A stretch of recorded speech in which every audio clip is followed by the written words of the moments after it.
ভিজানো ওড়নাটা নিচড়ে নিচড়ে ওই কুকুরটাকে পানি পান করিয়েছিল। সুস্থ হয়ে কুকুরটা উঠে চলে গেল।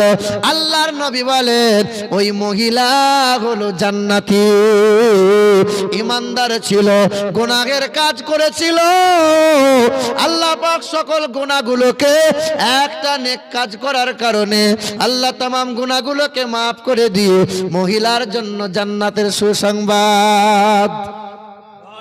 আল্লাহর নবী বলেন আমি মিরাজ থেকে ঘুরে এলাম, মিরাজ থেকে ঘুরে এলাম, আমি নবী জাহান্নামে দেখলাম আমার প্রতিবেশী একটা নারী জাহান্নামের আগুনে জ্বলছে, বড় পরিচিতি নারী। সাহাবায়ে কিরামরা খোঁজ লাগালেন, ইয়া রাসূলুল্লাহ ওই মহিলা জাহান্নামে জ্বলার কারণ জানতে পারি, কি কারণ বলো?